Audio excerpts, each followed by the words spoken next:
दोस्तों, स्वागत करता हूं आपका द ग्रेट फ्यूचर एकेडमी में। मैं हूं दक्ष और आज हम शुरुआत करने वाले हैं समकालीन विश्व राजनीति 12वीं क्लास। आपकी पहली किताब है राजनीतिक विज्ञान की। इसमें हम अध्याय 1 का अध्ययन करने वाले हैं दोस्तों, शीत युद्ध का दौर। इससे शुरुआत करेंगे। आज जिस टॉपिक की डिस्कशन करेंगे वो है परिचय। जो चैप्टर की शुरुआत में आपको परिचय दिया हुआ है, इसको समझेंगे, जानेंगे, हर एक मूल बिंदु के ऊपर ठीक से बात करेंगे। सबसे पहले दोस्तों हम इन सारे शब्दों को समझ लेते हैं। जो आपकी किताब का नाम है पहले वो समझ में आ जाए तो ज्यादा बेटर रहेगा, ज्यादा आसानी से ग्रिप कर पाएंगे। समकालीन विश्व राजनीति। दोस्तों समकालीन थोड़ा अनफेमिलियर वर्ड है आपके लिए, क्योंकि आपको समकालीन का मतलब शायद पता नहीं होगा। समकालीन के दोस्तों दो मतलब होते हैं, दोनों मतलब मैं आपको बता देता हूं।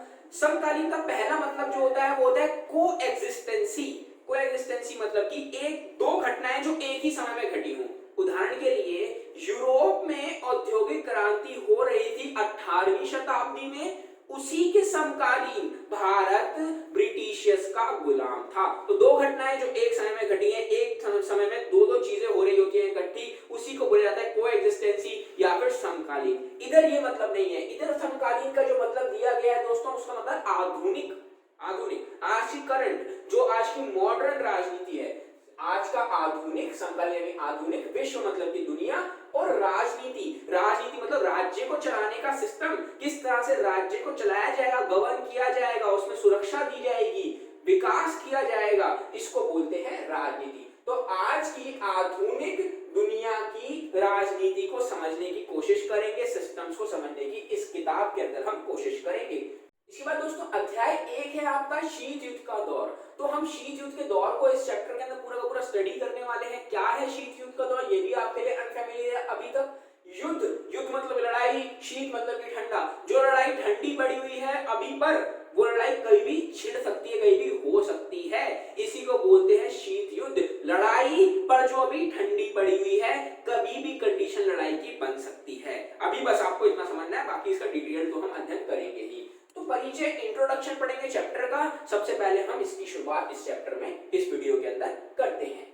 तो चैप्टर हमारे सामने है शीत युद्ध का दौर, अध्याय 1। चलिए इसकी शुरुआत करते हैं परिचय से।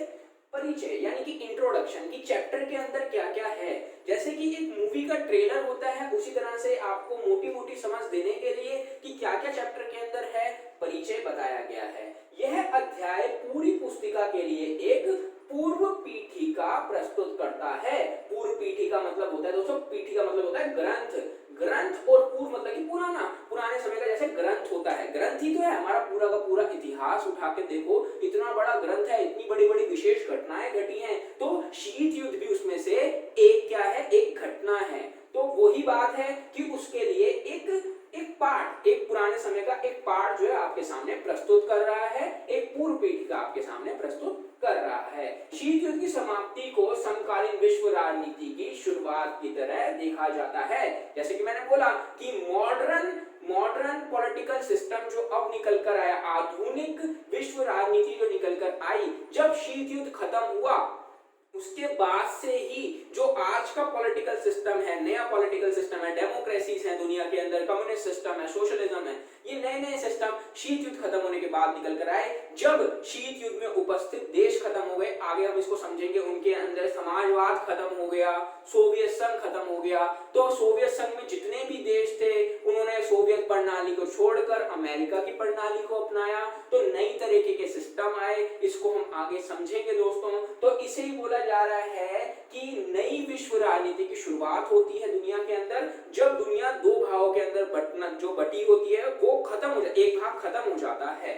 जब यही समकालीन विश्व राजनीति इस पुस्तक की विषय वस्तु है। इसी पुस्तक के अंदर हम यही समझेंगे, यही कंसेप्ट आएगा कि जो मॉडर्न पॉलिटिकल सिस्टम है, आज की जो गवर्नेंस है, वो किस तरह की है दुनिया के अंदर। सिर्फ इंडिया की बात नहीं करेंगे, पूरी दुनिया की बात करेंगे कि पूरी दुनिया के अंदर किस तरह का आज का पॉलिटिकल सिस्टम है।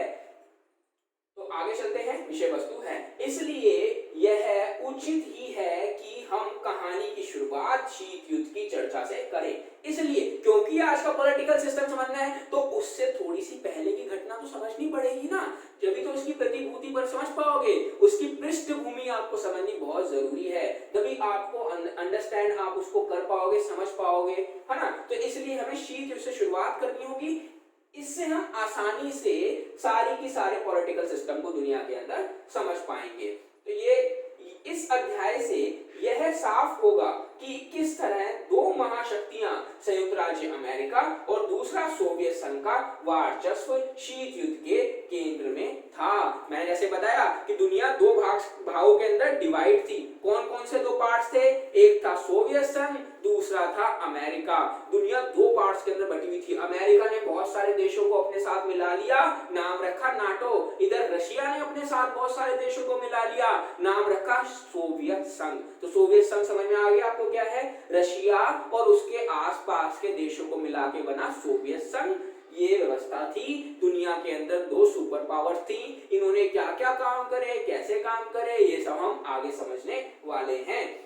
और शीत युद्ध जब खत्म हो जाता है, एंड में मैं आपको बताया था सोवियत संघ खत्म होता है। सोवियत संघ में जितने देश होते हैं वो सारे अमेरिका की प्रणाली को अपना लेते हैं और नए पॉलिटिकल सिस्टम की शुरुआत होती है। इसलिए बोला जा रहा है तो आज का समकालीन विश्व राजनीति है उसकी शुरुआत हो जाती है और दुनिया जो दो वर्चस्व से मुक्त हो जाती है। आगे चलते हैं, इसको आगे करके आगे देख लेते हैं दोस्तों। साफ होगा, हम पहुंच गए हैं यहां तक।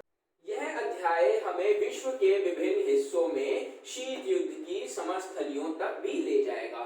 तो हम विश्व युद्ध को भी समझेंगे, थोड़ा सा शीत युद्ध के पहले भी जाएंगे और हम समझेंगे कि क्या कॉजेस थे, क्या कारण थे जिनकी वजह से शीत युद्ध होता है। मैंने जैसे बोला शीत युद्ध आपको थोड़ा सा क्लियर नहीं हो रहा होगा, पर हम जब चैप्टर पढ़ेंगे तो बिल्कुल क्लियर हो जाएगा, समझ में आ जाएगा। एक लड़ाई है अमेरिका और सोवियत यूनियन के बीच, दोनों लड़ने से डर रहे हैं। अभी डर इसलिए रहे हैं लड़ने से क्योंकि दोनों के बीच में अगर लड़ाई हुई तो बहुत तगड़ा प्रहार होगा, बहुत तगड़ी हानि पूरी दुनिया को उठानी पड़ेगी, इसलिए। पर सामने वाला तो हमला कर सकता है ना। सामने वाला अगर हमला करते तो इसके लिए मैं हथियार तैयार करता रहूंगा। दोनों देश अपने अपने किंगडम में, अपने अपने राज्यों के गुटों के अंदर हथियार पे हथियार बनाए जा रहे हैं कि वो मुझ पर हमला कर दे। तो इसी बोला शीत युद्ध, हथियारों की तैयारी हो रही है पर लड़ाई नहीं की जा रही है, इसी को बोला गया शीत युद्ध।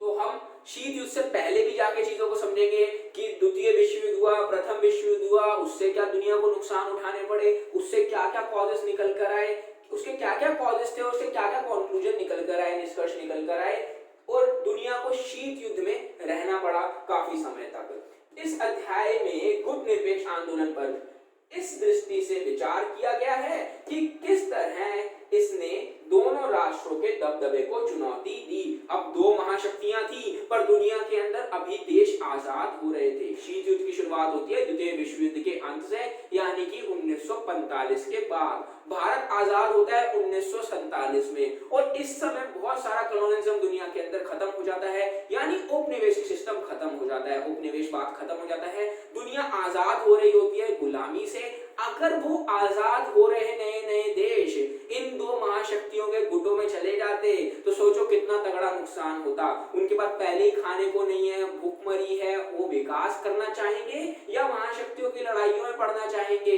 दोनों में पड़ना नहीं चाहते थे, विकास की नीति अपनाना चाहते थे, पर अकेला खड़ा होगा थोड़ी ना इस तरह की नीतियां अपना पाएगा। इसको अपने बहुत सारे देशों को अपने साथ जोड़ के पावरफुल बनना पड़ेगा, अपने एम्पावरमेंट करना पड़ेगा, मुट्ठी बनना पड़ेगा। उंगली तो हर कोई तोड़ देगा पर मुट्ठी नहीं तोड़ पाएगा।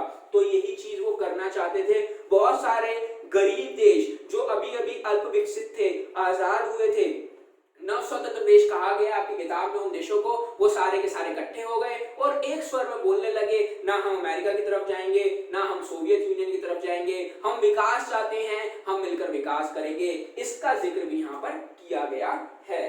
तो दोस्तों हम यहाँ तक पहुंच गए हैं, दृष्टि से विचार किया गया है कि किस तरह इसने दोनों महाशक्तियों दबदबे को चुनौती दी, है ना। चुनौती थी कि तुम जो पावर हो, पावर ही रहो।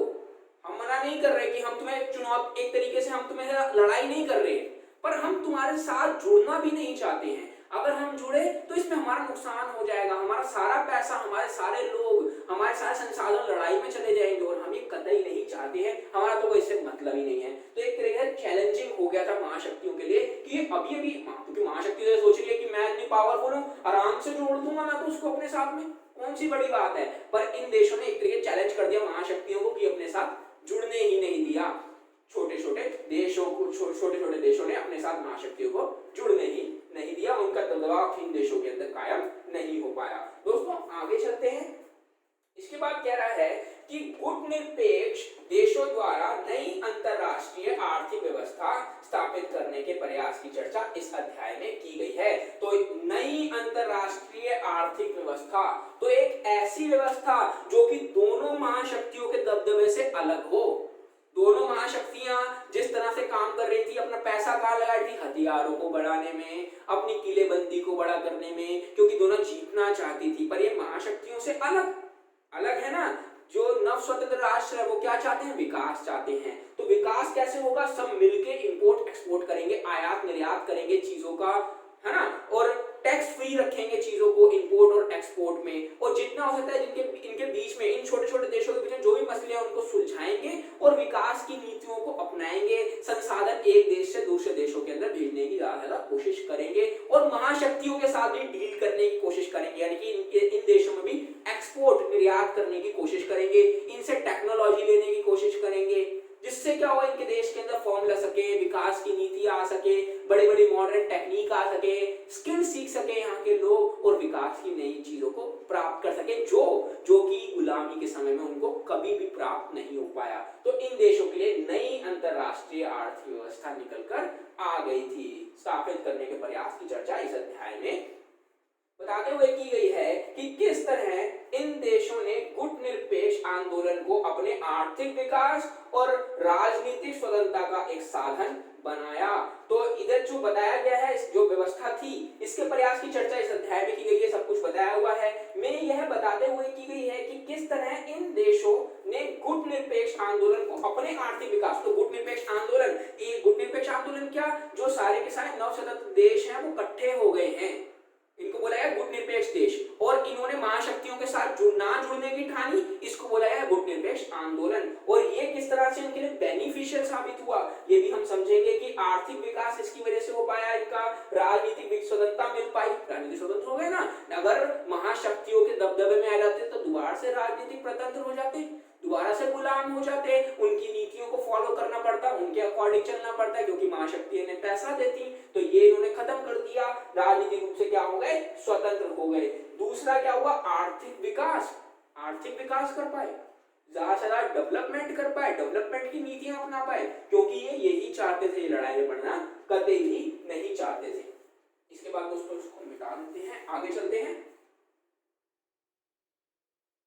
तो थोड़ा सा और बता रहा है, यहां तक भूमिका का मूल्यांकन भी किया गया। तो यहां तक हो गया है, राजनीतिक स्वतंत्रता के साधन बनाया। अध्याय के अंत में गुटनिरपेक्ष आंदोलन में भारत की भूमिका का मूल्यांकन किया गया है। दोस्तों मूल्यांकन का मतलब होता है जांचना परखना कि भारत का शीत युद्ध का भारत के ऊपर क्या इफेक्ट पड़ा, क्या इसके पॉजिटिव इफेक्ट निकल कर आए शीत युद्ध से, या फिर नेगेटिव इफेक्ट निकल कर आए। जो महाशक्तियों के बीच लड़ाई थी, क्या भारत उस लड़ाई में दब गया, या फिर ये लड़ाई से फायदा उठा पाया, अपने इंपोर्ट एक्सपोर्ट को बढ़ा पाया। क्या भारत किसी दबदबे में रहा, क्या ना चाहते हुए भी महाशक्तियों ने अप्रत्यक्ष रूप से भारत के ऊपर दबदबा बनाया या नहीं बनाया, ये सब हम यहाँ पर समझेंगे। क्योंकि हम भारत में रहते हैं, इसलिए भारत का जिक्र होना बहुत जरूरी है शीत युद्ध की दृष्टि में, कि भारत में क्या हुआ, क्या प्रभाव भारत के ऊपर पड़े, क्या वो सकारात्मक थे या नकारात्मक थे, ये समझेंगे। और यह प्रश्न पूछा गया है कि भारत के हितों की रक्षा में गुटनिरपेक्षता की नीति किस सीमा तक सफल रही। तो मैंने जैसे बोला कि शीत युद्ध से क्या इफेक्ट पड़ा भारत को, पॉजिटिव थे या नेगेटिव थे। साथ ही साथ जो गुटनिरपेक्ष, भारत एक गुटनिरपेक्ष संस्थापक देश है, गुटनिरपेक्ष आंदोलन इसने संस्थापित किया था। आगे हम समझेंगे कि इसकी शुरुआत में भारत के जवाहरलाल नेहरू का बहुत बड़ा योगदान है। और गुटनिरपेक्षता की नीति जो भारत ने चलाई कि छोटे छोटे देशों को अपने साथ मिला लो और विकास की नीतियां अपनाओ, महाशक्ति की लड़ाइयों में मत पड़ो किसी भी हालत में, ये विकास नहीं होने देंगे, ये तो केवल अपना फायदा करने बैठे हुए हैं, मैं बड़ा की लड़ाई कर रही है ये, पर हमें इसके अंदर नहीं पिसना है। तो यही चाहता था। अब गुटनिरपेक्षता की नीति किस प्रकार से सफल रही, तो भारत के पक्ष में रही या विपक्ष में गई, जो भी सर्कमस्टेंस है, जो भी इसका कंक्लूजन है, वो हम इस चैप्टर में समझने की कोशिश करेंगे। दोस्तों शीत युद्ध का दौर अध्याय 1 का परिचय का आज हमने अध्ययन कर लिया है। आपके इस चैप्टर के अंदर अंदर 7 टॉपिक हैं, इसलिए हमने उसे 7 वीडियोस में अलग अलग बांटा है। तो समय थोड़ा जरूर लगेगा, एक्स्ट्रा टाइम लेंगे हम, पर आपको चीजें ठीक से समझ में आती चली जाएंगी, जो कि बहुत जरूरी है। थोड़ा सा टाइम एक्स्ट्रा दीजिए अपने इस काम को और ये सारी की सारी वीडियोस वॉच कीजिए। दोस्तों आज तो नहीं, पर जो बाद की वीडियोस आएंगी, परिचय में इसकी जरूरत नहीं है, बाद में जो वीडियोस आएंगी उसमें आपको नीचे डिस्क्रिप्शन में पीडीएफ प्रोवाइड कराई जाएगी, जिसके अंदर सारे के सारे मूल स्मरणीय बिंदु रहेंगे, यानी कि इंपॉर्टेंट नोट्स रहेंगे, इंपॉर्टेंट पॉइंट रहेंगे। वो सारे के सारे पॉइंट्स आपको याद करने हैं। जब आप उन पॉइंट्स को याद करेंगे तभी हमारी मेहनत सफल हो पाएगी, है ना। जो हम बात बोल रहे हैं ये हमेशा आपके दिमाग के अंदर थोड़ी ना याद रहेगी, इसको आपको पॉइंट्स को लिख लेना होगा। मैंने उसके अंदर इसका निष्कर्ष निकाला है हर टॉपिक का, तो सारे के सारे पॉइंट्स आप याद करें, तब आप इन पॉइंट्स को याद कर लेंगे, तो फिर आप एग्जाम के अंदर जाएंगे लिखने के लिए, तो आपको बहुत आसानी हो जाएगी आंसर राइट करने में। और किसी भी तरह का, दोस्तों मैं कह रहा हूं, किसी भी तरह का क्वेश्चन आ जाए आप आंसर सही से ही कर पाएंगे, इस बात का मैं आपसे वादा करता हूं, क्योंकि आपको हर चीज की प्रॉपर समझ हो जाएगी हमारी इन वीडियो से। फिर भी अगर आपको कुछ भी समझ में नहीं आता है तो नीचे आप मुझे कमेंट में पूछेंगे, और कमेंट में मैं इसका आंसर जरूर करूंगा। दोस्तों जल्द मुलाकात होती है अगली वीडियो के साथ।